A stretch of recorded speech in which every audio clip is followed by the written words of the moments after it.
নজর রাখবো পরবর্তী সংবাদে। ত্রিপুরা থেকে এবার কলকাতা যাওয়ার জন্য এবার অনন্য সুযোগ, বিশেষ করে জলপথ।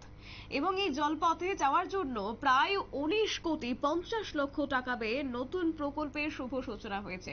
উদয়পুর মহারানীতে আজকে তার শুভ সূচনা এবং উপস্থিত ছিলেন আজকে স্থানীয় বিধায়ক অভিষেক দেবরায় সহ অন্যান্য আধিকারিকরা। আজকের এই বিষয় নিয়ে বক্তব্য রাখতে গিয়ে বিধায়ক অভিষেক দেবরায় তিনি কি জানিয়েছেন শুনুন। 19,50,00,000 টাকার প্রজেক্ট। তো তারপরেও হয়তো আরো এডিশনাল কিছু ওয়ার্ক আছে, যুক্ত হবে।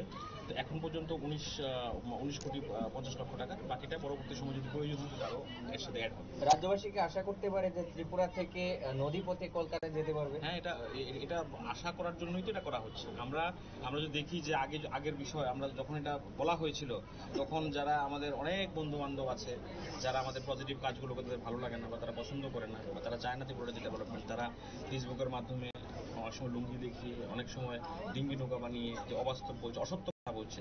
তো তাদেরকে আপনাদের মাধ্যমে জবাব দিতে চাইবো যে আজকের এই কাজটা তাদের জন্যই জবাব, যেদিন তারা বলেছে তার উত্তরটা আজকে তারা পেয়েছে। বাংলাদেশে তো বর্তমান সময়ে একটি অস্থির পরিবেশ রয়েছে, কোথাও কি সমস্যা হতে পারে? অস্থির পরিস্থিতি আছে, সেটা কোনো দেশেরই পরিস্থিতি সবসময় খারাপ থাকে না। তো বাংলাদেশ আমাদের বন্ধু রাষ্ট্র, এটা তাদের ইন্টারনাল ম্যাটার, তাদের চলছে, সেটা আগামী কিছুদিনের মধ্যে সেটাও সমাপ্ত হবে। তো ইন্টারন্যাশনাল যে পলিসিগুলো থাকে সেগুলো কিন্তু আমাদের সরকার আসে যায়, সেগুলো কিন্তু চেঞ্জ হয় না। তো এগুলো আমাদের থাকবে, তাদের ইন্টারনাল ম্যাটার নিয়ে আমি কিছু বলতে চাই না, তবে আমাদের ইন্টারন্যাশনালি এই ম্যাটারগুলো সলভ করা হবে এবং যেটা প্রস্তাবের জন্য সেটা হবে। আমরা তো আশাবাদী, আমাদের নতুন রুট খুঁজে দিগন্ত ত্রিপুরা রাজ্য এবং নর্থ ইস্টার্ন জোন ত্রিপুরা রাজ্যের উপর ডিপেন্ডেন্ট হবে in terms of logistic hub, in terms of transportation. এটা আমরা এই মুহূর্তে দাঁড়িয়ে দেখতে পাচ্ছি।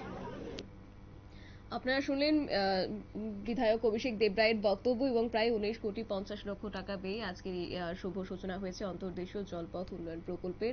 জল দপ্তর এবং পূর্ত দপ্তরের উদ্যোগে আজকের এই অনুষ্ঠান এবং কার্যত বিধায়ক অভিষেক দেবরায় জানিয়েছেন যে যেহেতু বাংলাদেশের পরিস্থিতি চলছে সেদিকে নিরাপত্তার বিষয়টিকে মাথায় রেখেও এবং আগামী দিনে পরিস্থিতি স্বাভাবিক হলে তারপরে এই প্রকল্প বা জলপথে আগরতলা থেকে কলকাতা যাওয়া এক প্রকার সুবিধাজনক হবে বলে এমনটাই জানিয়েছেন কার্যত বিধায়ক অভিষেক দেবরায়। নিয়ে নিয়েছি ছোট্ট একটি বিজ্ঞাপন বিরতির সঙ্গে থাকুন।